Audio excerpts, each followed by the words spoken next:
ওয়াসাল্লাম ইয়াতাহাফফাযু মিন শাবান মা লা ইয়াতাহাফফাযু মিন গায়রিহি।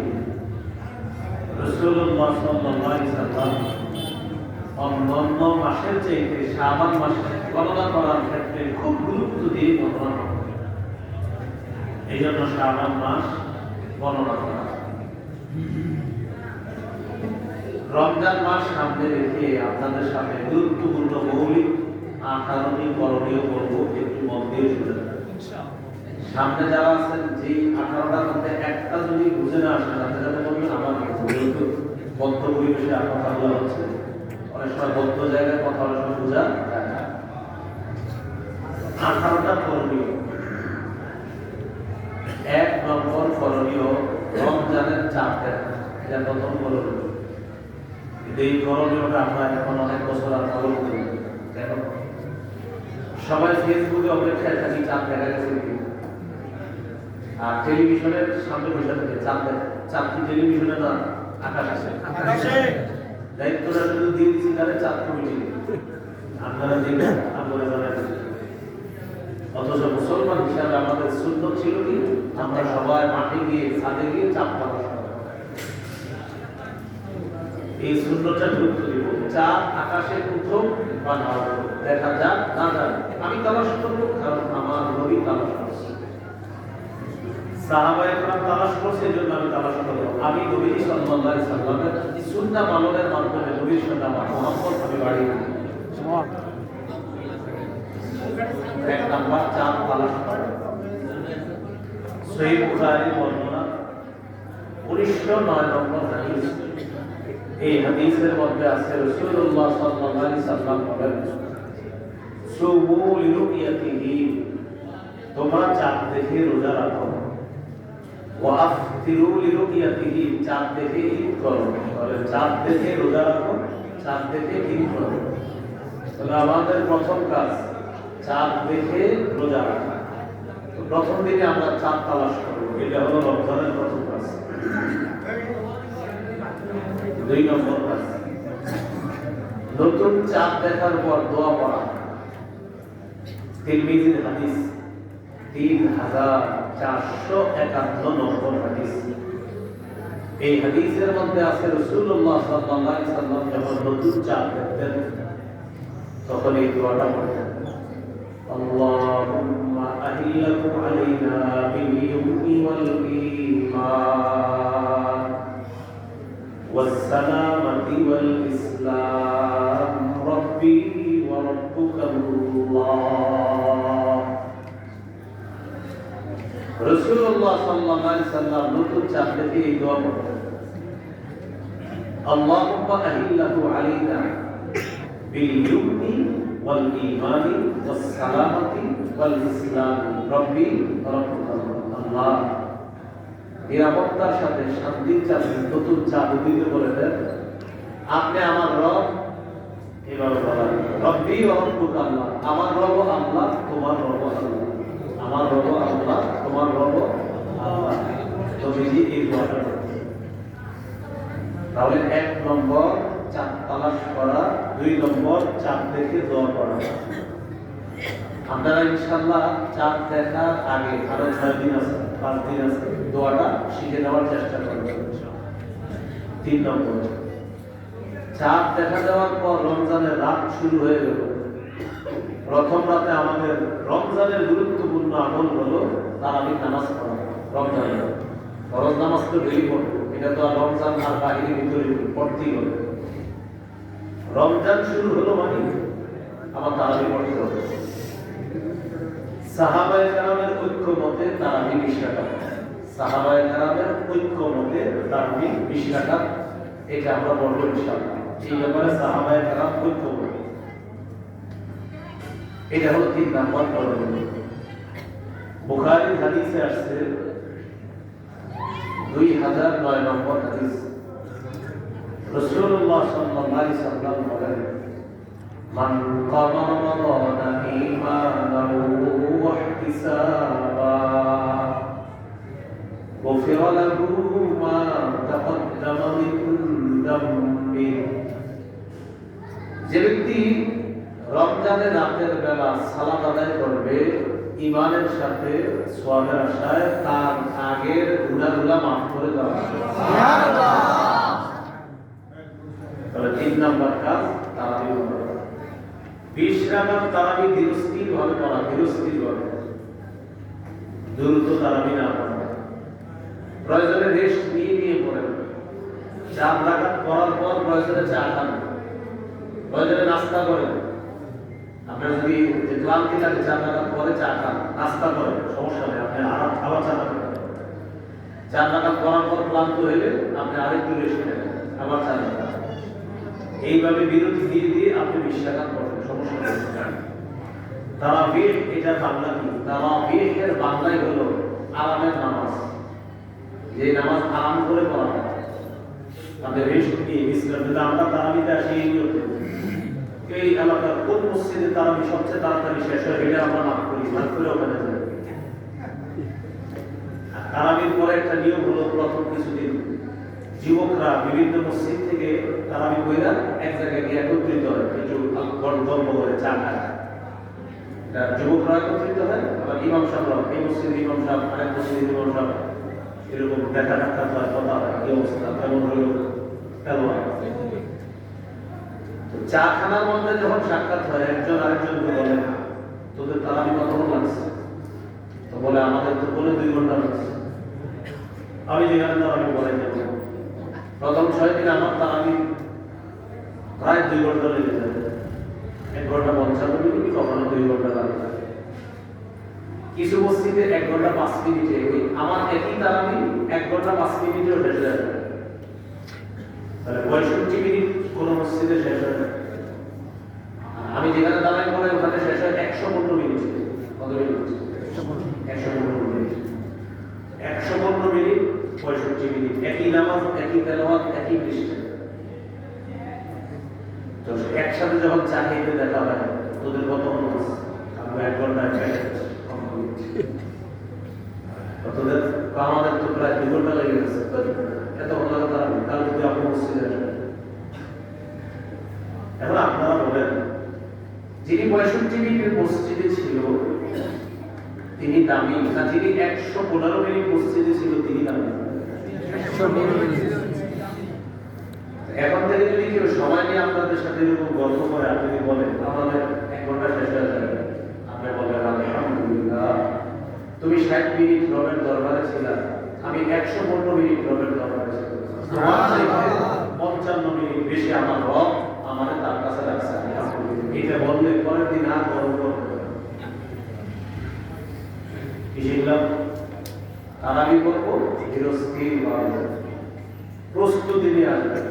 বাসা থেকে শুরু করে দেন কোনো মসজিদে এরকম ধীরস্থিরতার সাথে তারাবি। চা নিয়ে আসেন, সমস্যা নেই, প্রয়োজনে ফ্লাক্সে করে চা নিয়ে আসেন, বিস্কুট নিয়ে আসেন, ইমাম সাহেবরা বিস্কুট খাওয়ার চা রাখা কোনো সমস্যা নেই। তারাবি সালাম পারবেন আপনারা, বললাম তো আমি চা রাখা করবো, ওনারা চা খাওয়ান, বলেন তো বেশ দেন, আমরা বেশ কথা বলি, আমরা জোজো করে আসেন, স্ক্রিনতে যাই, কোনো সমস্যা নেই। আপনি 1 ঘন্টা 2, 3, 4 ঘন্টা যদি বলেন এইভাবে, কেউ কিছু বলবে না, কোনো আগে ফতোয়া দিবেন আপনার তারাবি বাইরে। বুঝাইতে চাইলাম আপনাদের তারাবি না, আস্তে ধীরে তেলাওয়াত হবে, 20 রাকাত তারাবি করবো। এই হলো রমজানের 3 নম্বর কাজ। 4টা কাজ, প্রথম কাজ, দ্বিতীয় কাজ দোয়া, তৃতীয় কাজ তারাবি। 4 নম্বর তারাবির নামাজে কোরআন তেলাওয়াত করা। মা বোনরা যারা আছে তাদেরকে বলবেন তোমরা কোরআন তেলাওয়াতে যে সূরাগুলো বড় আছে একটু ওই সূরাগুলো পড়ার চেষ্টা করো তারাবির নামাজে। এই মসজিদগুলোতে যদি খতম তারাবি হয় আলহামদুলিল্লাহ, না হলে সূরা তারাবি যদি হয় ধীরস্থির ভাবে বলবো। আলাম তারা থেকে নাস পর্যন্ত 10টা সূরা দিয়ে 10 রাকাত। ইমাম সাহেবকে উৎসাহ দিবেন যে হুজুর আপনি আস্তে ধীরে তারাবি পড়ান, আমরা আসি, কোনো সমস্যা নেই। এরকম একদল মানুষ তৈরি হয়। মসজিদের 90% মুসল্লি যদি আস্তে তারাবির পক্ষে হয়, বাকি 10 ভাগ না থাকলেও কিছু হবে না। 90 ভাগ আপনারা হলেন ধীরস্থির ভাবে তারাবির পক্ষে। এই জন্য ভাই আল্লাহর সামনে দাঁড়ানোর জন্য মেহেরবানি করে ধীরস্থির ভাবে তেলাওয়াত করা। তো 4 নাম্বার তারাবিতে কোরআন তেলাওয়াত করা। এই মসজিদে কি কত তারাবি হয়? না সূরা তারাবি? আশা করি কোথাও হয় কত তারাবি? যেখানে হয় আল্লাহ আপনারা গ্রামগঞ্জে যদিও আছেন, চেষ্টা করেন অন্তত তারাবি নামাজে এক খতম কোরআন শোনার চেষ্টা করেন, শুরু করে দেন আস্তে আস্তে ইনশাআল্লাহ। আল্লাহ তৌফিক দান করুন। 3 নাম্বার তারাবি পড়া, 4 নাম্বার তারাবিতে কোরআন তেলাওয়াত করা। তো যাই হোক, দেশে যেহেতু সূরা তারাবি পড়ে, সূরাগুলো আস্তে ধীরে পড়তে হবে। সূরাগুলো আলহামদুলিল্লাহি রাব্বিল আলামিন আর রহমানির রহিম। সূরা তারাবি যত আস্তে পড়েন বেশি সময় লাগবে না, যত আস্তে পড়েন 1 ঘন্টা বেশি লাগবে না। কিন্তু এইটাও দেখা যায় না কোন গতিতে যে কুল আল্লাহ পড়ে আর কোন গতিতে কুল আউযু বিরাব্বিল নাস। কেন আপনার এত কিসের তাড়া আপনার কি বুঝাবে? রমজান মাসে তাড়াটা কোথায়? তাড়াহুড়া করবেন না। যেহেতু সূরা তারাবি হয় তাদের আস্তে পড়তে হবে। ইমাম সাহেব বলবে, হুজুর আপনারা রহমান শোনান, ইয়াসিন শোনান, মুলক শোনান, তারাবি নামাজ পড়েন। আল্লাহ আমাদের সকলকে এই 3 আর 4 নাম্বারটা গুরুত্ব দেওয়া। 3 নাম্বার তারাবি, 4 নাম্বার তারাবিতে কোরআন তেলাওয়াত ফিরস্তি করে কথা। 21 নম্বর পড়া শুরু হয়েছে যে আয়াতটা দিয়ে, সূরা আনকাবুতের 45 নম্বর আয়াতে আল্লাহ বলেন, উতলু মা উহিয়া ইলাইকা মিনাল কিতাব। কিতাবের যে অংশ আপনাকে দেওয়া হয়েছে ওই হিসাবে নবী এটা আপনি তেলাওয়াত করেন। কেউ যদি চান আমারে আপনাকে আল্লাহ আর তার রাসূল ভালোবাসুন, রাসূলুল্লাহ সাল্লাল্লাহু আলাইহি সাল্লাম বলেন, মান সাররাহু আন ইউহিব্বাল্লাহ ওয়া রাসূলুহু ফালিয়াকরা ফিল মুসহাফ। কোন ব্যক্তি যদি চায় আল্লাহ এবং তার রাসূল তাকে ভালোবাসুন, সেজন্য কোরআন তেলাওয়াত করে। যারা কোরআন তেলাওয়াত করবে মনে রাখতে হবে তাকে আল্লাহ ভালোবাসে, যারা কোরআন তেলাওয়াত করে তাকে নবী ভালোবাসে। আমাদের মধ্যে কেউ যদি কোরআন তেলাওয়াত করে তাকে আল্লাহ ভালোবাসবে, নবীও ভালোবাসে। তাহলে কেউ যদি চায় আমি আল্লাহর ভালোবাসা চাই, নবীর ভালোবাসা চাই, আমরা সবাই ভালোবাসি কাকে? আল্লাহকে, নবী। আমরাও চাই আল্লাহ আর তার নবী আমাদেরকে ভালোবাসবে।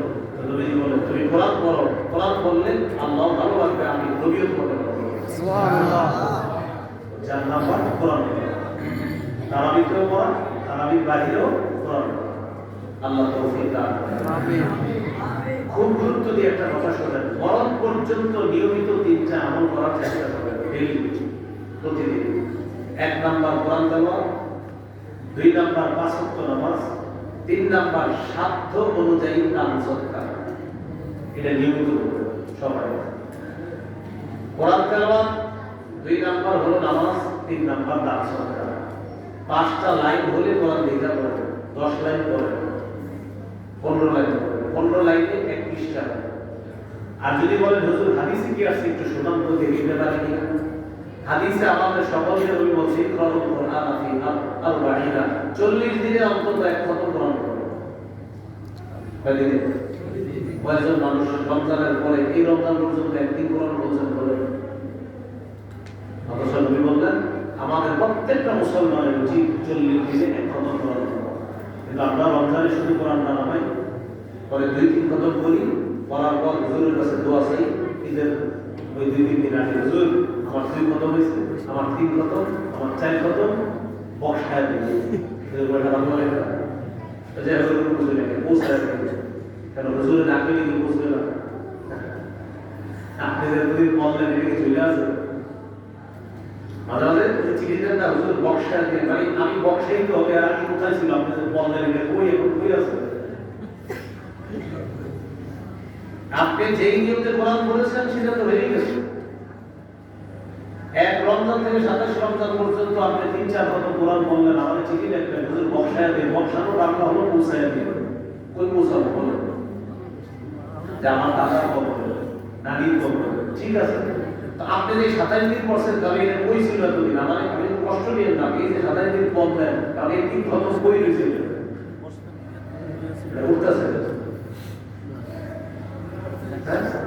তাহলে যে নিয়মে করছেন ওই নিয়ম আদায় হয়ে গেছে। আপনার দাদা বলে মাফিরাতে করছেন, বাস আল্লাহ আপনার দাদার মাফ করতেছে। আপনি সদকা করছেন এই নিয়মে যে আমার মা আমার বাবা তাদের কবরে এই সদকার সব আল্লাহ করছেন। তাহলে 4 নাম্বার কোরআন তেলাওয়াত করা। সহিহ মুসলিমের হাদিস, রাসূলুল্লাহ সাল্লাল্লাহু আলাইহি ওয়াসাল্লাম বলেন, ইকরাউল কুরআন ফাইন্নাহু ইয়াতি ইয়াওমাল কিয়ামাতি শাফিআন লিআসহাবি। রাসূলুল্লাহ সাল্লাল্লাহু আলাইহি ওয়াসাল্লাম বলেন, তোমরা কোরআন পড়ো। কোরআন কিয়ামতের দিন পাঠকের জন্য সুপারিশকারী হিসাবে উপস্থিত হবে।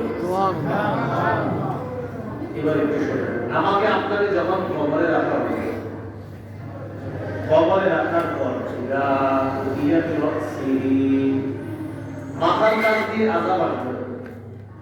মাথার কাছ দিয়ে যদি আযাব আসে, ফেরেশতা যদি আযাব নিয়ে আসে, ফেরেশতা আযাব নিয়ে আসলে কি হবে? ফাতাফাআতু তিলাওয়াতুল কুরআন, সে আযাবকে কোরআন তেলাওয়াত প্রতিহত করে দিবে। সুবহানাল্লাহ। মাথার কাছে আযাবটা কোরআন তেলাওয়াত প্রতিহত করবে। যাও এদিকে শুরু করে দাও। ওয়াইদা উতিয়া বিয়াদাইন, এবার হাতের কাছে, মাথার এখানে পারেন, হাতের কাছে রাখবেন। কল্পনা আমার আপনার কবরে রাখা হয়েছে। দ্বিতীয় অবস্থা, হাতের কাছে রাখা অবস্থা। হাতের কাছে আযাব আসবে, ফাদাফাতুস সাদাকা, সদকা বাধা দিবে। এই হাত দিয়ে সে সদকা করছে, এই আসলে বুঝছো? ওয়াইদা উতিয়া বিরিজিলাইন, এবার পায়ের কাছে রাখবেন। ফাদাফাহু মাশইহু ইলাল মসজিদ, মসজিদের মধ্যে যে আপনি আসলেন, আবার বাড়িতে গেলেন, এই আসা যাওয়াটা বাধা দিয়ে দিবে না, না এই পায়ের কাছে যাওয়া যাবে না, এই পা দিয়ে হেঁটে হেঁটে লোকটা মসজিদে গিয়ে নামাজ পড়ছে। সুবহানাল্লাহ। মাথার কাছে আসা যাবে না, কেন? আমি মাথার সাথে কোরআন, এই আপনার জিহ্বা জড়িয়ে আছে, মাথার সাথে মুখ আছে, মাথার বংশের সাথে কি আছে? মুখ জড়িয়ে আছে। তো মাথার কাছে আসবে, তখন কোরআন বাধা দিবে, তেলাওয়াতুল কোরআন। কেন? ওই মুখ বাধা দিবে এই কারণে যে আমি মুখ তো মাথার সাথে লেগে আছি, আমার মাধ্যমে সে কোরআন তেলাওয়াত করছে। হাতের কাছে আসবে, সদকা বাধা দিবে। কেন? সে হাত দিয়ে সদকা করছে। পায়ের কাছে যাবে, হাঁটা বাধা দিয়ে দিবে। হাঁটাটা, সে যে মসজিদে হাইটা দিয়ে আসছে, গেছে বাড়িতে, না তুমি যেতে পারবা না, সে এই পা দিয়ে হেঁটে হেঁটে মসজিদে গেছে, কিভাবে তুমি তার কাছে? এর মধ্যে 1 নাম্বারটা কি? কোরআন তেলাওয়াত। মাথার কাছে আসবে, তার জবান দিয়ে সে কোরআন তেলাওয়াত করে, সেটা বাধা দিয়ে দিবে। তো প্রিয় ভাইরা, 4 নাম্বার কাজ, নামাজে বেশি বেশি তেলাওয়াত করা, নামাজ ছাড়াও কোরআন তেলাওয়াত করা দরকার। রমজান মাসে কোরআন তেলাওয়াত আরো বেশি কেন করব? সূরা বাকারার 185 নম্বর আয়াতে আল্লাহ বলেন, শাহরু রমাদানাল্লাযী উনজিলা ফীহিল কুরআন, রমজান মাস, যেই মাসে কোরআন নাযিল করা হয়েছে, এটা হলো রমজান মাস। এই জন্য কোরআন তেলাওয়াত করা। তাহলে 3টা অভ্যাস নিয়মিত কি কি 3 অভ্যাস? 1 নাম্বার কোরআন তেলাওয়াত, 2 নাম্বার 5 ওয়াক্ত নামাজ, 3 নাম্বার শাস্ত্র অনুযায়ী দান সদকা। আল্লাহ আমাদেরকে তৌফিক দান করুন। আমিন। সূরা ফাতিরের 29 নম্বর আয়াত, 22 পারা 16 নম্বর পৃষ্ঠার শেষ আয়াত, আল্লাহ বলেন, ইন্নাল্লাযীনা ইয়াতলুনা কিতাবাল্লাহ ওয়া আকামুস সালাহ ওয়া আনফাকু মিম্মা রাযাকনাহুম সিররান ওয়া আলানিয়া, যারা নিয়মিত আল্লাহ কোরআন তেলাওয়াত করবে, ওয়া আকামুস সালাহ, 5 ওয়াক্ত নামাজ কায়েম করবে, ওয়া আনফাকু মিম্মা রাযাকনাহুম সিররান ওয়া আলানিয়া, যারা গোপনে প্রকাশ্যে আমার দেয়া রিজিক থেকে আল্লাহর রাস্তায় দান করবে, ইয়ারজুনা তিজারাতান লান তাবুর, তারা এমন ব্যবসা আশা করে যে ব্যবসায় কোনো লস নাই, শুধু লাভ আর লাভ। সুবহানাল্লাহ। এই ব্যবসায় কোনো লস নাই, শুধু লাভ। এই ব্যবসাটা আপনি নিয়মিত করতে পারেন। 1 নাম্বার কোরআন তেলাওয়াত, 2 নাম্বার 5 ওয়াক্ত নামাজ, 3 নাম্বার সদকা। যতদূর পারেন, 2 টাকা পারলে 2 টাকা, যতটুকু সামনে আছে। আপনারা 5 ওয়াক্ত নামাজের আগে মসজিদে চলে আসেন, জামাতের বাকি থাকে অনেক সময় 10 মিনিট 20 মিনিট, ইমাম সাহেব 10 মিনিট করে জামাত পালন করে। আইসা কি করে? 2-3 জন ওই কোনায় বসে, কিছু বসে এখানে, কিছু এখানে, এই দূরে দূরে থেকে কথা বলেন, কি অবস্থা তোমার, ওই জমিটার কি হবে? এই আমার দায়িত্ব বলে, ছোট মেয়েটার বিয়ে হয়েছে, মসজিদে আইসা আপনাদের এই কথাগুলো কি দরকার? ওই যে আলমারি থাকে বা কিছু থাকে, ভাবতেন কোরআন না, পড়তে থাকেন বসে বসে। মনে রাখবেন হাদিসে আসছে কোন ব্যক্তি যদি নামাজের নিয়তে ঘর থেকে বের হয়, বের হওয়ার সাথে সাথে তার নামাজের সওয়াব লেখা শুরু হয়েছে। সুবহানাল্লাহ। আয়েশা কথা বললে কেমন হবে? আপনার পুরো ফিকিরটাই হবে নামাজ। আপনি নামাজের উদ্দেশ্যে ঘর থেকে বের হয়েছেন, মাত্র পাটা রাখছেন, বাস পা রাখার সাথে সাথে হিসাবের খাতায় আল্লাহ বলে ফেরেশতাদের দেখো লেখা শুরু করো। আর আমার বান্দা আমার কাছে দেখতেছে 20 মিনিট পরে জামাত তো কি হয়েছে, ও তো রওনা করছে আমার নামাজ পড়ার জন্য, সব লেখা স্টার্ট করো। আমরা সেখানে বলি খেতের দাম কি হয়েছে, চাউল কি হয়েছে, মেয়েদের বিয়ে হয়েছে। হাদিসে আছে ইন্তিজার সালাতি সালাতুন, নামাজের অপেক্ষা করাও নামাজের মতো। সুবহানাল্লাহ। তাহলে আয়েশা দুনিয়াবি কথা না বইলা কোরআনটা নামাবো, নামায় একটু কোরআন তেলাওয়াতের চেষ্টা করব। তাহলে কোরআন তেলাওয়াত করলেন, একটু করে নামাজ করলেন, দুই কাজ হয়ে গেল, বাকি রইল সদকা। বাস কাউরে আপনি দান সদকা করে দিলেন প্রতিদিন। আল্লাহ আমাদেরকে তিনটা কাজ নিয়মিত করার তৌফিক দান করুন। আমিন। রমজানের 4 নাম্বার আমল কোরআন তেলাওয়াত করা। 5 নাম্বার তাহাজ্জুদ নামাজ পড়া। সাহরির সময় যেহেতু আল্লাহ উঠায় দিবে, একটু তাহাজ্জুদ নামাজ পড়ার চেষ্টা করবেন। সাহরি বলবেন, সেহরি বলবেন না। বলেন কি বলবেন? সাহরি। সাহরুন শব্দের অর্থ হলো পবিত্র খাদ্য, সাহরি খাওয়া, ভোরে উঠা সাহরি খাওয়া। আর সেহরুন যদি জের দেন অর্থ জাদু।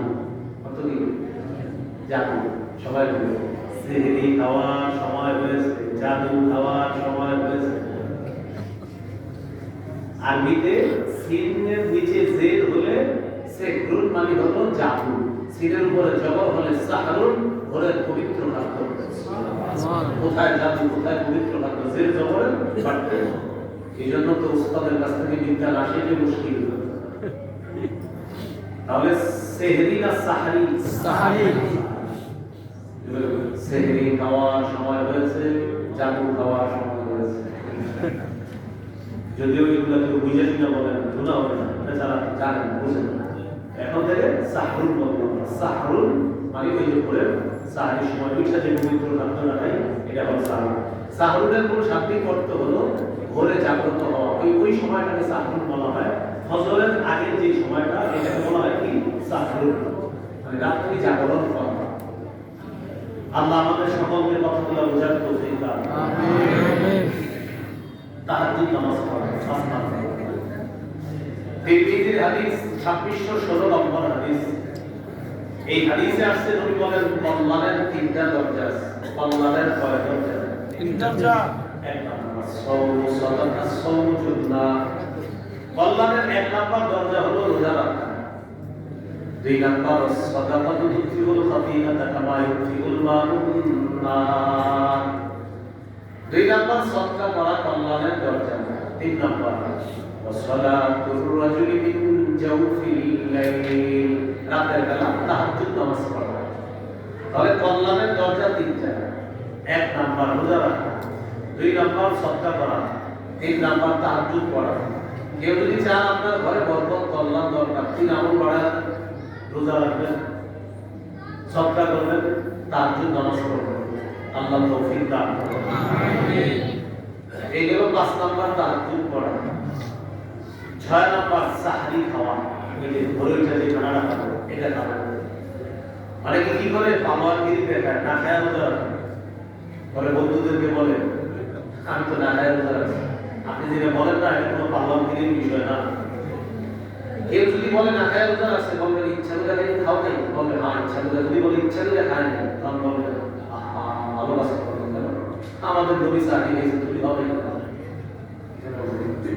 সাহারি খাওয়া নবীর সুন্নাত, সাহাবীদের সুন্নাত, তুমি খাও নাই কেন? সেটা বলো। তখন কামবার ক্রিয়া থাকবে না, তখন বুঝতে যে এটা আসলে কত ভালো কাজ হয়। ইচ্ছা করে সাহারি যদি না খায়, কাজ ঠিক হবে না, খেতে হবে। সহিহ বুখারীর বর্ণনা 1921 নম্বর হাদিস। যায়েদ ইবনে সাবিত রাদিয়াল্লাহু তাআলা আনহু বর্ণনা, তিনি বলেন তাসাহহারনা মা রাসূলিল্লাহ সাল্লাল্লাহু আলাইহি ওয়াসাল্লাম, আমরা রাসূলুল্লাহ সাল্লাল্লাহু আলাইহি ওয়াসাল্লামের সাথে সাহরি খেয়েছি। এটা নবীজির সাহাবী বলেন। বুখারীর বর্ণনা 1923 নম্বর হাদিস, 1923। قال رسول الله صلى الله عليه وسلم তাসাহহারু ফাইন্না ফিস-সাহুরি বারাকাতান। নবী বলেন তোমরা সাহরি খাও, সাহরির মধ্যে বরকত আছে। সাহরি কি আছে? বরকত। তাহলে বরকতপূর্ণ খাদ্য খেতে হবে। সাহাবীদেরকে সাহরির সময় নবী বলতেন তালুমু ইলাল বাদাইল মুবারাক, আসো আসো তোমরাও আসো, খাও আমার সাথে খাও, এই বরকতপূর্ণ খাদ্য খাও, আসো তোমরাও আসো, এরকম নবী ডেকে ডেকে খাওয়াই। তাহলে সাহরি হবে বেশি। ইন্না আল্লাহা ওয়া মালাইকাতাহু ইউসাল্লুনা আলাল মুতাসাহহিরিন, যারা সাহরি খায় তাদের উপর আল্লাহ রহমত নাযিল করেন। সুবহানাল্লাহ। ফেরেশতারা আল্লাহর কাছে দোয়া করে, আল্লাহ এই ব্যক্তি সাহরি খেয়েছে, তাকে মাফ করুন, তাকে মাফ করেন, তাকে মাফ করেন। তাহলে খাবেন না খাবেন না? সাহরির সময় খেজুর খাবেন, খেজুর, মুরগি, ইলিশ মাছ, গরুর গোশত যাই খান, সাথে খেজুর খাবেন। قال رسول الله صلى الله عليه وسلم يا سحور المؤمنين التمام। নবীজি বলেন সাহরিতে খেজুর খাওয়া এটা মুমিনের কতই না উত্তম খাদ্য। সুবহানাল্লাহ। খেজুর খাওয়া উত্তম খাদ্য। যেদিন এই হাদিস পেয়েছি আমি সেদিন থেকে এখনো পর্যন্ত কোন রোজায় আমার সাহরিতে খেজুর ছুটে গেছে। সুবহানাল্লাহ। আপনারা সুবহানাল্লাহ বলছেন কিন্তু খাইছেন কি? আজকে জানলেন, যাওয়ার পরে আগামী বছর যদি দেখা হয় তার সাথে জিজ্ঞাসা করবো সাহরির সময় খেজুর খাইছেন, যদি বলেন না তো আমি ওয়াদা করলাম ইফতারিতে হবে, সাহরিতে হবে। কেন? নবীজি বলছেন সাহরিতে খেজুর মুমিনের শ্রেষ্ঠ পরিপূর্ণ খাদ্য হলো খেজুর খাওয়া। তাহলে সাহরির সময় খেজুর খাওয়া। এবার গুরুত্বপূর্ণ কথা শুনেন, খেজুর শুধু যে রমজানে খাবেন তা না, খেজুর প্রতিদিন খাবেন। খেজুর প্রতিদিন। রাসূলুল্লাহ সাল্লাল্লাহু আলাইহি ওয়াসাল্লাম বলেন যেই ঘরে খেজুর নাই এই ঘরে কিচ্ছু নেই। সুবহানাল্লাহ। নবীজি বলেন যেই ঘরে খেজুর নাই এই ঘরের পরিবারের সদস্য যারা আছে সবগুলা ক্ষুধার্ত। হুজুর আমি তো ভাত খাইছি পেট ভরে। নবীজি বলেন খেজুর আছে না, তুমি ক্ষুধার্ত, কি খেয়েছো? খেজুর খেলে না, তুমি কিছু খাও না। নবীজি বলেন যেই ঘরে খেজুর নাই এই ঘরের পরিবারের সদস্যরা সব অভুক্ত, এগুলো কিছুই খায় না। হুজুর খাইছে তো? না, খেজুর খায় নাই মানে কিছুই খায় না। খেজুর জান্নাতি খাদ্য, রাখবেন ঘরে, বাচ্চাদেরকে খেজুর খাওয়াবেন, মেধা বাড়বে, খাওয়াইতে তুলে রাখা, এই জন্য কিছু মনে থাকবে না। পেটে সন্তান আসলে স্ত্রীকে খেজুর খাওয়াবেন। এরা খাইতে চায় টক, তেঁতুল ভুলেও খাওয়াবেন না, তেঁতুল গাছের নিচ দিয়েও হাঁটতে দিবেন না। তেঁতুলে মেধা পাবে, খাওয়াই তেঁতুল। খেজুর খাওয়াবেন গর্ভবতী নারী, নিজের মেধা বাড়বে, গর্ভস্থিত সন্তানের মেধা বাড়বে। দলিল দিলে বুঝে আসবে আপনার। ঈসা নবীর আম্মার পেটে আসলেন কুদরতি ভাবে, বাবা ছাড়া সন্তান। আল্লাহ তাআলা মারিয়ামের জন্য খাদ্য নির্ধারণ করলেন দুইটা জিনিস, খেজুর, পানি। মারিয়ামকে বলে দিলেন ফাকুলি ওয়াশরাবি, তুমি খাও পান করো। মারিয়াম বলতেছে আমি কি খাবো? জিবরিল আমিন জানায়া দিলেন খেজুর খাবা। গাছে তাকায় দেখে খেজুর নাই, খেজুর গাছে তাকায় দেখে গাছে খেজুর নাই, খেজুর তো নেই।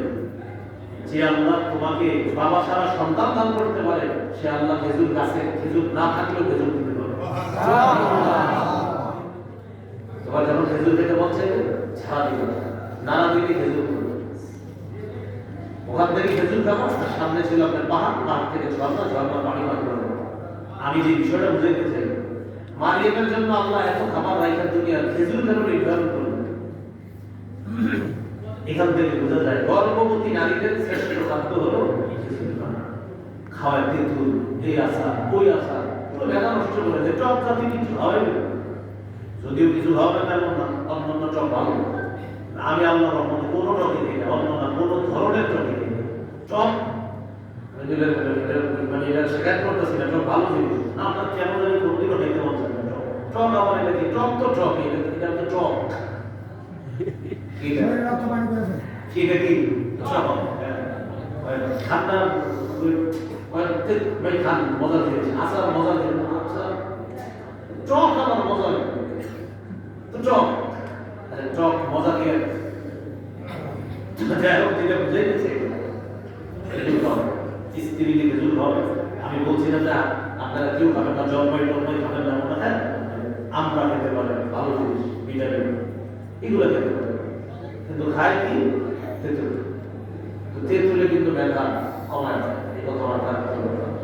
আল্লাহ আমাদের কথাগুলো মনে রাখার তৌফিক দান করুন। আমিন। তাহলে কি শিখলাম? সাহারিতে খেজুর খাওয়া। 6 নম্বর আলোচনা চলতেছে রমজান মাসে সাহারি। সাহারি খাওয়ার পর 7 নম্বর আমল আমাদের প্রথম রোজা শুরু হলো। রাতে 4টার পর প্রথম রোজা, এবার রোজা শুরু হয়ে গেল। সহিহ বুখারীর বর্ণনা 1901 নম্বর হাদিস। রাসূলুল্লাহ সাল্লাল্লাহু আলাইহি ওয়াসাল্লাম বলেন, মান সামা রমাদান ঈমানান ওয়া ইহতিসাবান গুফিরা লাহু মা তাকাদ্দামা মিন যামবিহি। কেউ যদি ঈমানের সাথে সওয়াবের আশায় রোজা রাখে, তার আগের সব গুনাহ মাফ। সুবহানাল্লাহ। তিরমিজি 614 নম্বর হাদিসে আছে, as-সাওমু জুন্নাতুন হাসিনা। রোজা হলো মজবুত ঢাল, জাহান্নাম থেকে বাঁচা মজবুত ঢালের নাম রোজা। তিরমিজি 723 নম্বর হাদিস। এই হাদিসটি গুরুত্ব দিয়ে শুনেন আপনারা। নবী বলেন, কেউ যদি একটা রোজা ইচ্ছাকৃতভাবে না রাখে, যদিও কাফারা 60টা শরীয়তের বিধান, কিন্তু নবীজি বলেন শরীয়তের একটা বিধান হলো 60টা রোজা রাখা। কিন্তু এই ব্যক্তি যে একটা রোজা রাখলো না, সারা জীবনও যদি রোজা রাখে, এই এক রোজার ঘাটতি পূরণ হবে না। একটা রোজার আল্লাহর কাছে এত দাম। কত ভালো ছেলে মেয়েরা রোজা রাখে। বন্ধুরে জিজ্ঞাসা করে, রোজা কয়টা রাখছো? একটা মুসলমান ছেলে আরেকজনকে কিভাবে জিজ্ঞাসা করে কয়টা? মানে মুসলমান সব রোজা রাখবে, কিন্তু কয়টা? মুসলমান একজন আরেকজনকে জিজ্ঞাসা করে কয়টা রোজা রাখছো? তো বলে আমি 5টা রাখছি, আমি 10টা রাখি। আরেকজন বলে আমি 7টা, আমি 8টা রাখি। আরে মুসলমানকে এটা কিভাবে জিজ্ঞাসা করে কয়টা রাখছো? রোজা তো সবই রাখতে হবে। বালের ছেলে মেয়ে সবাই রোজা রাখতে হবে। সব মেয়েদের দেখে মাসাল আছে, বিভিন্ন অসুস্থতার মাসাল। কিন্তু আপনি বালের ছেলে, আপনি কিভাবে বললেন যে আপনি কয়টা রোজা রাখছেন? একটা বালের ছেলে এটা বলবে আলহামদুলিল্লাহ ভেজাল রোজা সুন্নাহ মোতাবেক কোন ধরনের গুনাহমুক্ত ভাবে রাখতেছেন। তো এটা হবে প্রশ্ন আমাদের, যে রোজায় কোনো গুনাহ করেন না, মুখের কোনো গুনাহ করেন না, জবানের গুনাহ করেন না। তো এটা হবে আমাদের প্রশ্ন। রোজা তো রাখতেই হবে আমাদের। বুঝে আসছে? যেন প্রশ্নের নিয়মটাও আমরা পাল্টাইতে হবে। কয়টা রাখছিস? মুসলমান সব রাখবে। এক্ষেত্রে একটা কথা আপনাদের পরামর্শমূলক আমি বলবো, রমজান মাসের শুরু দিক থেকে বাচ্চারা কি করে মা বাবার সাথে বায়না ধরে, আমি রোজা রাখবো, বয়স 6-5 বায়না ধরে আমি সাহারি হব। ওর এই আগ্রহটা আপনি মূল্যায়ন করবেন। সাহারির সময় বেশি ডাকবেন না। যদি দেখেন উইঠা যায়, ওই আপনার চুনটা পাতিলটা দিন লড়লে ওরা উঠে যায়, ছোট মানুষ ওঠার পরে বায়না ধরে কি আমিও রোজা রাখবো। আপনি কিছু বলবেন না, ঠিক আছে খাও, আমাদের সাথে খাও। খাইছে, খাওয়ার পরে বলবেন মাশাআল্লাহ তোমার রোজা শুরু হয়ে গেছে। তো এরকম হয়ে যেতে পারে সকালে ও তো জানে যে আমি রোজাদার, হঠাৎ পানি খেয়ে ফেলবে, খেয়ে ফেলে কিছু করবে না, আমি পানি খেয়ে বলছি আম্মা পানি করবো, বুঝে ফেলবে। ও তুমি ছোট মানুষ তো, তোমার হয়েছে রোজা হয়েছে, সমস্যা নেই, যদ্দূর রাখছো একটুটুকু হয়ে গেছে। দুপুর 1টা-2টার দিকে খিদা লাগবে, তখন মনে করেন হয়তো পারবে না, তখন ভাত খাইতে যাবে। তখন বলবেন তুমি ছোট মানুষ তো, তোমার একটুটুকু বুঝো। আবার তোমার বয়স একটু বাড়লে আরেকটু বেশি রাখবে। বাচ্চাদের এই আগ্রহগুলা মূল্যায়ন করবে। 5 বছর 6 বছর বয়স যদি আগ্রহ দেখায় মূল্যায়ন করবে। তাদের অনীহাগুলোকে মূল্যায়ন করবে। কিভাবে? যেমন ছোটবেলা থেকে শিখাবেন গান বাজনা, এটা শিখাবেন খারাপ। ও যেন এই গান বাজনা যেখানে শুনে সাথে সাথে বলে খারাপ জিনিস। দেখবেন বড় হলেও মন দিয়ে বলবে এটা খারাপ। আমার ছেলে আল্লাহ হায়াত দিয়ে বলেন আমিন। ওর সামনে আপনি মোবাইল চালায়, আমার ছেলের সামনে মোবাইল, আপনারা বলবেন ছি পচা জিনিস, বয়স এখন 5, কিন্তু দেখলে আপনারা বলবেন পচা। এই সমস্ত জিনিস হাতে রাখে, ওর এটা শেখানো হয়েছে। আমার বাসার সামনে লেখা আছে এই বাসায় বাচ্চাদের সামনে মোবাইল চালানো সম্পূর্ণ নিষেধ। এখন আপনি ওর সামনে যদি আপনি চালান বা আপনি বলছি পচা জিনিস, ঘটনা ছিল হাতে গেলে কেউ ভেঙে ফেলবে, বলে শেখানো হয়েছে এটা ভালো জিনিস না, এটা ভাবতে হবে কেন এটাই শিখে ফেলছে।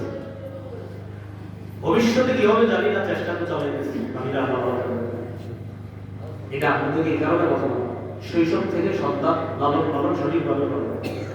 আল্লাহ আমাদেরকে কথাগুলো মনে রাখার তৌফিক দান করুন। আমিন। যার কাছে দেখবে এগুলো, আপনার কাছে দেখলে বলবে ছি হাতে রাখতে হবে, আপনি বলবেন বাচ্চাদের এই আবেগগুলা মূল্যায়ন করে। আল্লাহু আকবার, নামাজে দাঁড়াবেন ঘরে, আপনার পাশে এসে দাঁড়ায় যাবে, বয়স 2.5-3 বছর হয়েছে, মাথায় টুপিটা ঠিক আছে, পরনে কাপড় দিলে এসে দাঁড়ায় গেছে, আল্লাহু আকবার, কিচ্ছু বললেন না, তারা ওইদিকে সেজদা থেকে দিতে থাকেন। আরে ও যে আপনার পাশে এসে দাঁড়াইছে, আপনি রবের দরবারে শুকরিয়া যাইছেন যে ও কিন্তু আমার পাশে এসে দাঁড়ানো, এইভাবে যে দাঁড়াইতে হয় বুঝতো কিভাবে? কারণ ও আপনাকে দেখছে আপনি সুন্নতগুলো এইভাবে করেন, ঘরে নকল করেন এইভাবে, ও কি করছে? পরনে কাপড় নাই, ও মাথায় টুপি দিয়ে আপনার পাশে গিয়ে দাঁড়ায় গেছে। এই বাচ্চাটা যখন আস্তে আস্তে বড় হবে না, কিছুদিন পরে আপনার সাথে মসজিদে যাওয়া শুরু করে দিবে, কান্নাকাটি শুরু করবে মসজিদে যাওয়ার জন্য, না নিলে বাইরে করবে। এই বাচ্চা বড় হওয়ার পর সে কি নামাজি হবে কি হবে না? অবশ্যই হবে। আমরা ছোটবেলা থেকে তৈরি করে এমন ভাবে বালে হওয়ার পর ও ছোটবেলা থেকে শিখছে এটা, এখন তো বড় হয়ে কি করবে? ছেলেদেরই কোনায় মোবাইল দিয়ে বসায় থাকে, মেয়ের আরেক কোনায় দুজন গেমস খেলে, বাপে বারান্দায় বসে মোবাইল দিবে, মা মোবাইল দেখে দেখে রান্না করে। আপনার ঘরের মধ্যে তো কি পরিবেশ, কি পাগলা গান ঘরটাকে বানাইছিলাম। মাথাটা যে এখনো ঠিক আছে, সন্তানদের শুকরিয়া আদায় করেন, পুরো তো একটা পাগলা গান বানায় ফেলছেন ধরে। কেন এমন করতেছেন? বাচ্চা হাতে আপনি ধ্বংসটা কেন উঠে দিচ্ছেন ছোটবেলা? আল্লাহ আমাদেরকে হেফাজত করুন। তাহলে 7 নাম্বার রোজা, একটা রোজাও কেউ ভাঙবো না, ইচ্ছাকৃতভাবে 7টা রোজা ভেঙে ফেলবে, সারা জীবন রাখলেও কিন্তু ক্ষতিপূরণ হয় না। যদিও শরীয়তের নিয়ম আছে 60টা রোজা কাফারা হিসেবে আদায় করা, কিন্তু নবী বলে দিয়েছেন সারা জীবন রাখলেও এটা কাফারা হয় না। তারপরে একটা শরীয়তের নিয়ম। 8 নাম্বার, দান করা, রমজান মাসে দান করা। সহিহ বুখারীর 6 নম্বর হাদিস, কানা রাসূলুল্লাহ সাল্লাল্লাহু আলাইহি ওয়াসাল্লাম আজওয়াদান নাস। রাসূলুল্লাহ সাল্লাল্লাহু আলাইহি ওয়াসাল্লাম এই পৃথিবীর সমস্ত মানুষের মধ্যে সর্বশ্রেষ্ঠ দানশীল মানুষ ছিলেন। সুবহানাল্লাহ। ওয়া কানা আজওয়াদা মা ইয়াকুনু ফি রমাদান হিনা ইয়ালকাহু জিবরিল। রমজান মাসে নবীজির দান করার মাত্রাটা আরো বেড়ে যেত, নবী প্রচুর পরিমাণ দান করতেন রমজান মাসে। এই হলো 8 নাম্বার, দান করা। মৃত্যু আসার আগে দান করেন। 28 পারা 14 নম্বর পৃষ্ঠা সূরা মুনাফিকুনের 10-11 নম্বর আয়াত। ঘরে বাংলা অনুবাদ থাকলে সূরা মুনাফিকুনের 10 আর 11 নম্বর আয়াত দুটি অনুবাদ দেখে দিবেন আপনারা বলেন। ওয়া আনফিকু মিম্মা রাযাকনাকুম মিন ক্বাবলি আইয়াতিয়া আহাদাকুমুল মাউত। তোমাদের কারো কাছে মৃত্যু আসার আগে আমার দেয়া রিজিক থেকে খরচ করো, দান করো। فيقول رب لولا أخرتني إلى أجل قريب। যখন মৃত্যু এসে যাবে তখন তোমাদের কেউ কেউ বলবে আল্লাহ আরেকটু সুযোগ দিয়ে দাও, আমি দুনিয়াতে যাবো, দান সদকা করবো, দান করবো। ওয়া আকুম মিনাস সালিহিন, আমি সব মানুষ হয়ে যাবো, আল্লাহ একটু সুযোগ দেন, এতদিন দান করি না, একটু সুযোগ দেন। আল্লাহ জবাব দিয়ে দিবেন وَلَن يُؤَخِّرَ اللَّهُ نَفْسًا إِذَا جَاءَ أَجَلُهَا। আল্লাহ কিছুতেই কাউকে এক মুহূর্ত আর সুযোগ দিবেন না, মৃত্যু এসে যাবে, তার মৃত্যু হয়ে যাবে। তাহলে 8 নাম্বার, রমজানে দান করা। 9 নাম্বার, রমজান মাসে নফল ইবাদত বেশি বেশি করা। রমজান মাসে নফল ইবাদত বেশি বেশি করা, কেননা রমজানে যত ইবাদত করবেন সব বহুগুণে বৃদ্ধি পায় রমজানে। যেমন কেউ যদি রমজানে উমরা করে, আল্লাহ তাকে হজের সমতুল্য সওয়াব দান করেন। সুবহানাল্লাহ। রমজানে উমরা হজের সমতুল্য। উমরাতুন ফি রমাদান তা'দিলু হাজ্জাতান। এক মহিলাকে নবীজি বলেন, শোনো তুমি উমরা করো রমজানে, ফাইন্না উমরাতান ফি তা'দিলু হাজ্জা। রমজানে একটা উমরা করা হজের সমতুল্য হয়ে যাবে। সুবহানাল্লাহ। রমজানে উমরা করা আরেকটা ফজিলত বলবো, এখানে আরেকটা ফজিলত নবীজি বলেন, রমজানে একটা উমরা করা আমি নবীর সাথে হজ করার মতো। সুবহানাল্লাহ। কেউ যদি রমজানে উমরা করে সে যেন আমার সাথে হজ আদায় করে। আল্লাহ সামর্থ্য দিলে রমজানে উমরা করবে ইনশাআল্লাহ। আল্লাহ তৌফিক দান করুন, আমিন। তো বলছিলাম নফল ইবাদত বাড়ায় দাও রমজানে। আবু দাউদের 864 নম্বর হাদিসের বর্ণনা রাসূলুল্লাহ সাল্লাল্লাহু আলাইহি সাল্লাম বলেন ইন্না আউওয়ালা মা ইউহাসাবুন নাস বিহি ইয়াওমাল কিয়ামাতি মিন আমালিহিম আস-সালাত। কিয়ামতের দিন মানুষের আমলের মধ্যে সর্বপ্রথম হিসাব হবে নামাজের। কিসের? নামাজের। আরেক হাদিসে আছে রক্তের। কিসের হিসাব হবে? তাহলে কোনটা আগে? নামাজ না রক্ত? বলে কোনটা? আরেক হাদিসে আছে রক্ত আগে। এক হাদিসে আছে রক্তের হিসাব হবে আগে, আরেক হাদিসে আছে নামাজের হিসাব। কোনটা আগে হবে? নামাজের। যে হাদিসে আছে রক্তের হিসাব আগে হবে, এটা কি হবে? এই জন্য উস্তাদ দরকার। কি দরকার? পকেটের উস্তাদের মধ্যে দেখলেন এক হাদিসে লেখা কিয়ামতের ময়দানে সর্বপ্রথম নামাজের হিসাব হবে, আরেক হাদিসে লেখা সর্বপ্রথম রক্তের হিসাব হবে। এটা পকেটের উস্তাদে দেখলেন। পকেটের এই উস্তাদের মধ্যে পড়ার পর এখন আপনি টেনশনে করে রাখছেন কি এক হাদিসে আসছে নামাজের হিসাব আছে, আরেক হাদিসে রক্তের হিসাব। এখন কি হলো বিষয়টা? এই জন্য একটা মানুষ উস্তাদ দরকার। পকেটের উস্তাদের তো এটা বললেন, একটা মানুষ উস্তাদ লাগবে। কেন লাগবে? নবীজি তার সাহাবীদেরকে বললেন আলেমরা বিদায় নেওয়ার আগে এলেম শিখো। সাহাবীরা বললেন হুজুর আলেমরা বিদায় নিলে কি সমস্যা? আমাদের মাঝে কোরআন হাদিস তো আছে। নবীজি বললেন বনি ইসরাঈলের মাঝেও তাওরাত ছিল, তারা পথভ্রষ্ট হলো কেন? কারণ তাদের উস্তাদ ছিল না, তাই তারা পথভ্রষ্ট হয়েছে। আপনার উস্তাদ থাকতে উস্তাদের কাছ থেকে কিনতে হবে। এবার শিখেন দুই হাদিসের কি ব্যাখ্যা আমার সাথে বললেই মনে থাকবে। বলেন আল্লাহর হকের ক্ষেত্রে কিয়ামতের ময়দানে সর্বপ্রথম নামাজের হিসাব হবে। বান্দার হকের ক্ষেত্রে সর্বপ্রথম রক্তের হিসাব হবে। আল্লাহর হকের ক্ষেত্রে হবে নামাজের হিসাব প্রথম, আর বান্দার হকের ক্ষেত্রে হবে রক্তের হিসাব। তবে আর যাবে না। তাহলে দুই হাদিসের প্রথম আসছে ব্যাখ্যা হলো আল্লাহর হক নামাজের হিসাবটা হবে আল্লাহর হকের ক্ষেত্রে নামাজের হিসাব হবে, আর বান্দার হকের ক্ষেত্রে কেউ কাউকে রক্তপাত ঘটাইছে এটার হিসাব হবে আগে। তাহলে একটা আল্লাহর হক আর একটা তো নামাজের হিসাব যখন হবে ফাইন কানাত তাম্মা কুতিবাতুল তাম্মা, নামাজের মধ্যে যদি দেখা যায় ফরজ নামাজগুলো তার সঠিকভাবে আদায় করা হয়েছে, সওয়াবের মধ্যে লিখে দেওয়া হবে তার সওয়াবও পরিপূর্ণ। বলেন নামাজ পরিপূর্ণ, সওয়াব পরিপূর্ণ। নবীজি বলেন ওয়া ইন কানা ইনতাকাসা মিনহা শাইআ, আর যদি দেখা যায় ফরজের মধ্যে তার ত্রুটি আছে, ফরজ নামাজে ত্রুটি আছে, আসরের নামাজ যথা সময় করে নাই, সূর্য হলো ধোয়ার পর পড়ছে, যথা সময় করে নাই, ইচ্ছা দিলা সূর্যটা হলুদ বানাইছে, বুঝে বুঝে মোবাইল দেখছিল, পরে সূর্য হলুদ হয়েছে, গিয়ে কোনো মধ্যে চারটা ঠুকুর পড়ছে,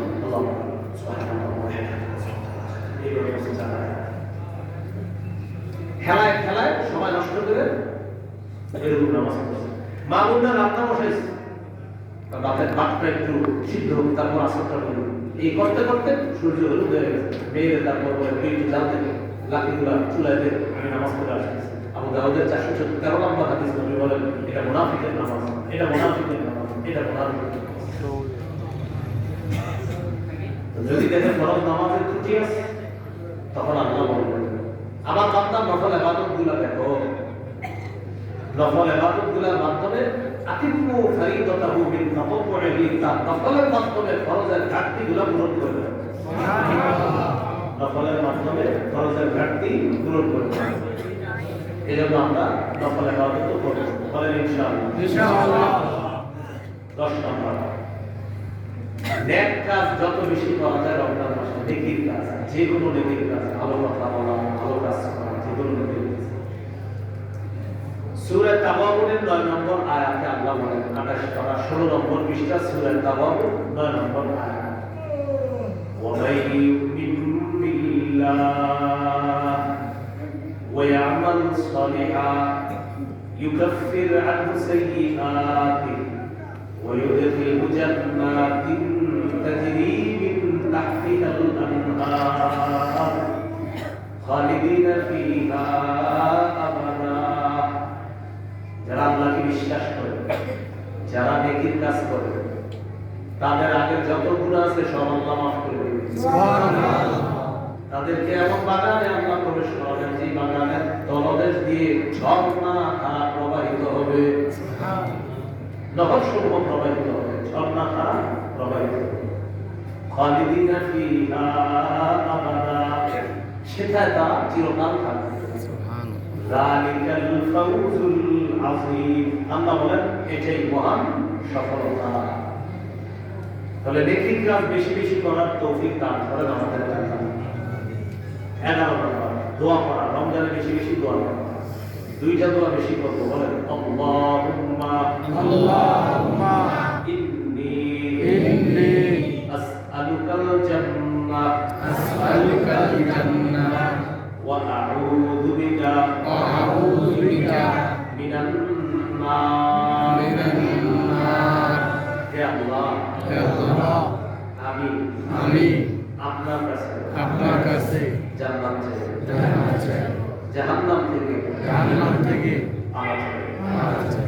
এই দুইটা দোয়া বেশি বেশি করবেন রমজানে। নবীজি বলে দিয়েছেন রমজানে দুটি দোয়া বেশি করবা, জান্নাত চাইবা, জাহান্নাম থেকে পানা চাইবা, জান্নাত চাইবা, জাহান্নাম থেকে পানা চাইবা। আর দুইটা আমল বেশি করতে বলছে। কি বলতে বলছে? দুইটা আমল। লা ইলাহা ইল্লাল্লাহ,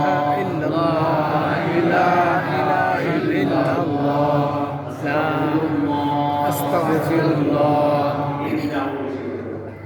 লা ইলাহা ইল্লাল্লাহ বেশি করবেন, আস্তাগফিরুল্লাহ।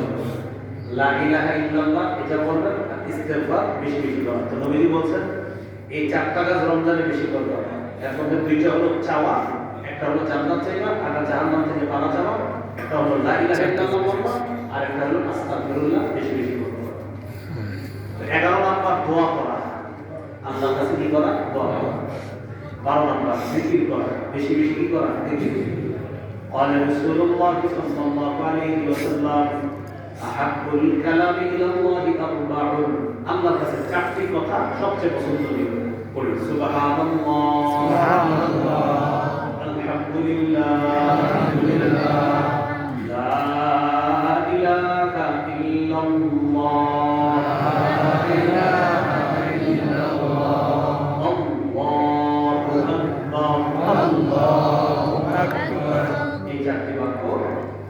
আল্লাহর কাছে সবচেয়ে পছন্দের। এর মধ্যে লা ইলাহা ইল্লাল্লাহ যেটা, এটা বলার সময় দেখেন ছোট লাগে, পড়ে লা ইলাহা ইল্লাল্লাহ, ছোট লাগে। আবার ট্রাই করুন, আল্লাহর জিকির ট্রাই করুন, লা ইলাহা ইল্লাল্লাহ, ছোট লাগে। এটা কেন শিখিয়ে দিয়েছে? রমজানে দেখবেন কিছু লোক আপনার এই জিনিসটা করতেছে, যদি দেখেন এর কাছ থেকে শুনতে না পারেন বেঁচে থাকবেন, আর বুঝাই এর কথা মন দিয়ে শুনতেছেন, আর আপনি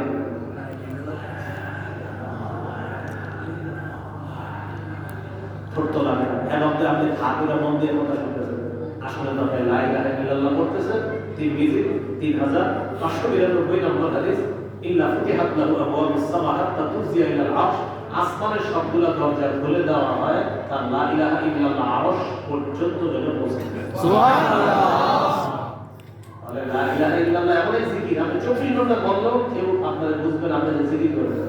ছোট্ট লাগে না, সবাই ভাবতো এই লোকটা খালি হাতিরা থাকে কেন, আপনি তো জিকির করবেন। এই জন্য কোনো মজলিসে যদি মাঝে মাঝে চিপাই করে দেন, চিপা বুঝেন, কষ্টও বাড়তেছেন না, করতেও বাড়তেছেন, এই টেকনিকটা অবলম্বন করতে হবে। আপনি কথা বাইরে গেলে কথা শুনতেছেন, আসলে তো লা ইলাহা ইল্লাল্লাহ জিকির করতেছেন, এরা ভাবে এদের কথা শুনেন, আল্লাহ তো দেখতেছে, আল্লাহর আরশ পর্যন্ত আপনি জিকির পৌঁছে গেছেন। সুবহানাল্লাহ। মানে তাকে বুদ্ধি দেন ইনশাআল্লাহ, আল্লাহ তৌফিক দান করুন। আমিন। 12 নাম্বার জিকির করা, চারটা জিকির বেশি করা, সুবহানাল্লাহ, আলহামদুলিল্লাহ, লা ইলাহা ইল্লাল্লাহ, আল্লাহু আকবার। অনর্থক মানুষের থেকে বাঁচার জন্য মনে থাকবেন, হ্যাঁ আপনি হাতুর আছে, আসল আপনি লা ইলাহা ইল্লাল্লাহ এটা পড়তে ছোট লাগে। 13 নাম্বার ইফতার করা, ইফতার। 14 নাম্বার ইফতার করানো, 13 হলো ইফতার করা, 14 নাম্বার ইফতার করানো। প্রতিবেশী গরিব হইলে তাকে ইফতার করাবে। ধনীও যদি হয় তাহলে ইফতার পাঠাবে। রোজাদারকে ইফতার করানোর সওয়াব থেকে বঞ্চিত যেন না। ধনী প্রতিবেশী হইলেও ইফতার পাঠাবে, গরিব প্রতিবেশী হলেও এটা তো আরো বেশি করে পাঠাবে। তাহলে 13 নম্বর ইফতার করা, 14 নম্বর ইফতার করানো, 15 নম্বর ইফতারের সময় দোয়া করা। 13, 14, 15টা ইফতার করা, ইফতার করানো, ইফতারের সময় দোয়া করা।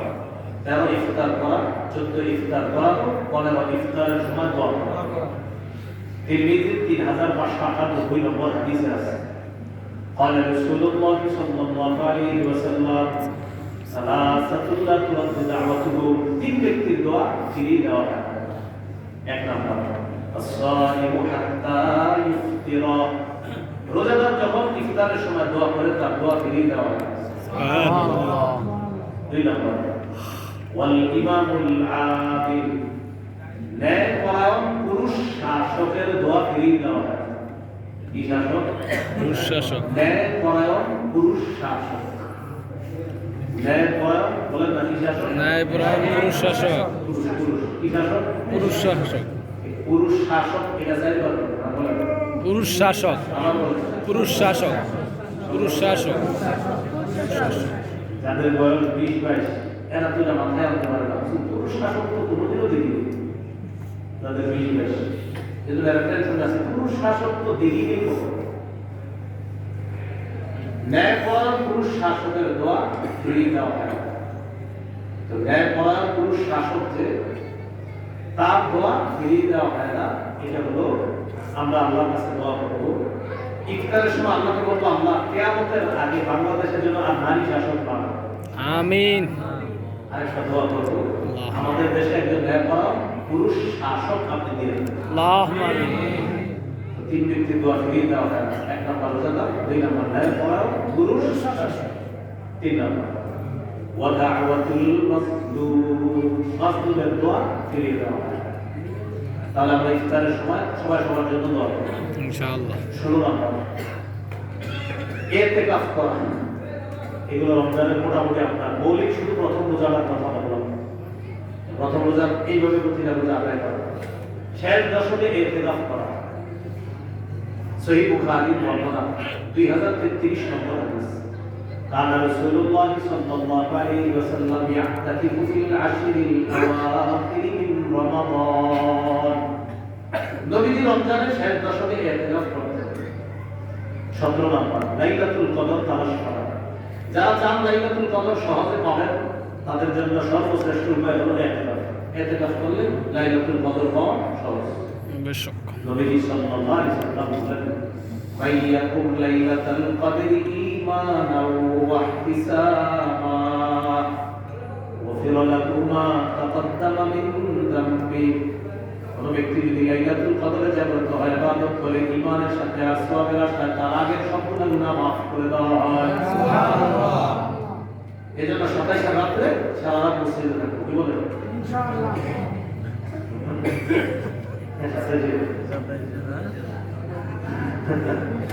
বলেন চেষ্টা করব, বলেন চেষ্টা করব, চেষ্টা করব। শেষ দশক, শেষ দশক প্রতি রাতে জাগ্রত থাকবো, প্রতি রাতে জাগ্রত। সম্ভব না হলে, সম্ভব না হলে অন্তত অন্তত বেজর রাত্রিগুলো জাগ্রত চেষ্টা করা। শেষ দশক প্রতিদিন, আর যদি সম্ভব না হয় 21, 23, 25, 27, 29 এই রাত্রিগুলো আমরা জাগ্রত থাকবো।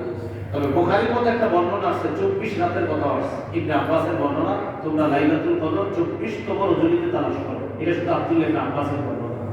তো যেহেতু নবীর সাহাবীর বর্ণনা আছে, এইজন্য আমি বললাম প্রতি রাত জাগ্রত হওয়া উচিত। শেষ দশক, শেষ দশকটা হাদিসে আসছে, শেষ দশক আসার আগে নবীজি লুঙ্গি কষে দিতেন। লুঙ্গি কষে দেওয়া মানে প্রস্তুতি, প্রস্তুতি। 7টা বিগ জাওয়ার, আমাদের আয়েশা সিদ্দিকা বলেন 7টা বিগ জাওয়ার নবী লুঙ্গি কষে দিতেন। কষে দিতেন মানে কঠিন প্রস্তুতি নিতেন। এইজন্য লাইলাতুল কদর তালাশ করা। সূরা কদরের 3 নম্বর আয়াত, লাইলাতুল কদরি খায়রুম মিন আলফি শাহর। কদরের এক রাত 1000 মাসের চাইতে উত্তম। সুবহানাল্লাহ। এই হলো 17 নম্বর করণীয়। 18 নম্বর সদকাতুল ফিতর আদায় করা। এটা ওলামায়ে কেরামের সাথে কথা বলবেন রমজান আসলে। আশেপাশে বড় মাদ্রাসা থাকলে বা বিজ্ঞ কোনো আলেম থাকলে তার সাথে কথা বলে দিবেন যে এই রমজানের সদকা কত আসছে এটা জেনে দিবেন, জেনে সদকাতুল ফিতরগুলা আদায় করে নেবেন। বলেন ইনশাআল্লাহ। এই হলো 18টা করণীয়। সংক্ষেপে বলে দিই আমি 6টা বর্জনীয়। কয়টা? 6টা। বলেন ঝগড়া পরিহার করা, অনর্থক কথা পরিহার করা, মিথ্যা পরিহার করা। মিথ্যা হলো সমস্ত পাপের আম্মা। সমস্ত পাপের আম্মা কি? মিথ্যা। সমস্ত পাপের আম্মা হলো মিথ্যা। 4 নাম্বার গীবত বর্জন করা। গীবত বর্জন করা। এটার জন্য একটা বাংলা আপনারা লিখে ঘরে সাজায় রাখবেন, মনিটরিং করে লেমনটি করে লিখে দিবেন। বলেন গীবত হলো আমল ধ্বংসের নীরব ঘাতক। এটা লেমনটি করে ঘরে টানা রাখবেন যে গীবত আমল ধ্বংসের নীরব ঘাতক হলো গীবত। এটা আপনার আমল নষ্ট করে। যেমন আমি বসে বসে মনে করেন একজন গীবত করতেছি, আমার আমলগুলো বাস তার আমল আমার চলে যাচ্ছে। আমি গীবত করতেছি, আমার গুলো সব ঘরে চলে যাচ্ছে, ট্রান্সফার হয়ে যাচ্ছে। তাহলে নীরব ঘাতক গীবত। তাহলে ঝগড়া পরিহার করা, অনর্থক কথা পরিহার করা, মিথ্যা পরিহার করা, গীবত পরিহার করা। মজার বিষয়, তিনটা করতে জিহ্বা লাগে। কি লাগে? জিহ্বা লাগে। এই জন্য 3:26-16 নম্বর হাদিসে আছে বেশিরভাগ মানুষ জাহান্নামে যাবে জিহ্বার অপরাধে। হাদিসে আছে রোজা নামক ঢাল ছিদ্র হয় 2 অপরাধে, মিথ্যা, গীবত। একটা হলো পাপের আম্মা আর একটা হলো আমল ধ্বংসের নীরব ঘাতক। এই দুইটার মাধ্যমে রোজা ছিদ্র হয়। আর এই রোজা ছিদ্র হয় গীবত আর মিথ্যার মাধ্যমে। আর মিথ্যা গীবত হয় জিহ্বা দিয়ে। আর জিহ্বা বেশিরভাগ মানুষকে জাহান্নামে দিবে। আজকে থেকে জিহ্বা নিয়ন্ত্রণ করা। বলেন এই রমজানে খানা পানি থেকে জিহ্বাকে হেফাজত করার পাশাপাশি ঝগড়া, মিথ্যা, গীবত, অনর্থক কথা থেকেও জিহ্বাকে হেফাজত করতে ইনশাআল্লাহ। 5 নাম্বার লৌকিকতা বর্জন করা। সব করবো আল্লাহর জন্য, মানুষের জন্য, লৌকিকতা বর্জন করা। 6 নাম্বার অপচয় অপব্যয় বর্জন করা। অপচয় করবো না। অপচয় করবো না। রমজান মাসের সর্বশেষ কথা আমার রমজান মাস উপলক্ষে এটা আমার সাথে একটু বলেন আমাদের ইফতার যেন মাগরিবের জামাত ছুটার কারণ না হয়। আসিরের অপরাধে ইফতার করতে করতে এই দেখি থাকে না, এইটুকু আনতে পরে মসজিদে গেলে ভাই আমাদের ইফতার যেন আমাদের মাগরিবের জামাত ছুটার কারণ না হয়। আরে আমি আমার রবের এক বিধান পালন করতে গিয়ে আরেক বিধান যেন হালকা না করি। অসংখ্য মুসলিম রমজান মাসে রোজাটা রাখে সুন্দর, ইফতারটা এত করে করতে করতে উনি ঠেকুর দিবে, উনি পান খাবে, এরপরে মসজিদে আসবে। আরে ভাই আইসা দেখে কি মাগরিব শেষ। এখন কয় মিনিট সময় যাবে? 10 মিনিট না 15 মিনিট? 15 মিনিট তো হয়ে যাবে। 15 মিনিটে আশা করি হয়ে যাবে। অপচয় না করে। অনেকে কি করে জানি ইফতারের সময় এর পেট ভরছে আরো খায়, ইচ্ছা নেই, এইটাই তো দরকার নেই। আর অনেকে আবার এত বেশি বানায় ইফতার, ওই আপনার যখন তাকে ইফতারটা খাবে এর আগে কি মনে হয় জানেন? আমি সব খাবো। কি মনে হয়? আমি সব খাবো। যেই শরবতটা মনে নেয় শেষ।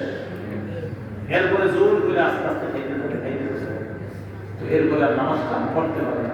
পরিমিত ইফতার বানাবে, অতিরিক্ত বানায় না। রমজান মাসে এত খাওয়া দরকার নেই। নিজে খাবেন, অন্যদেরকে দিয়ে দিন। রমজানে জপ করেন, এই জমা করবেন না। ইফতার বানাইছেন, বাড়ছে, দিয়ে দেবেন প্রতিবেশী দেবেন। ছেলেরা রাস্তায় হাঁটতেছে, বাচ্চা ছেলেমেয়েরা দৌড়ে গেছে, আমার আব্বা 18 সালে মারা গেছে। আল্লাহ জান্নাত বাসী করে। আব্বা থেকে আজিবের আপনার অভ্যাস ছিল ইফতারের সময় এই বাচ্চা বলার জন্য থাকছে সব দিয়ে আম্মা বলবো, আরে বাবা তোর বাবা যা করে ইফতারের সময় এতগুলা বাচ্চা করে নিয়ে আসে, এই আমাদের এইগুলা বানায় দেয়। হ্যাঁ মেহমান হলেও বাচ্চা সবাই যদি ইফতার কখনো বাড়েও নষ্ট করে না, খেয়ে ফেলেন, আপনি খেয়ে ফেলেন, তাহলে দিয়ে দেবেন। এটা জমা করবেন। আল্লাহ আমাদের সকলকে কথা বলে বোঝার তৌফিক দান করুন। 18টা করণীয়, 6টা বর্জনীয়, এই বর্জনীয় কথা আপনারা মনে রাখবেন। আল্লাহ আমাদের সম্পর্কে যে কথাগুলো শুনলাম বললাম, মৌলিক কিছু কথা বললাম, এই কথাগুলো যেন আমরা আমল করতে পারি, এই আমলে নিজের জীবন সাজাতে পারি। আল্লাহ তৌফিক দান করেন। এই রমজানের একটা রোজাও যেন নষ্ট না হয়, আমরা সবাই সচেষ্ট থাকবো। জিহ্বার মাধ্যমে যেন আমাদের রোজাগুলো ছিদ্র না হয়, এই ব্যাপারে যথেষ্ট আমরা সতর্ক থাকবো। আল্লাহ আমাদের সকলকে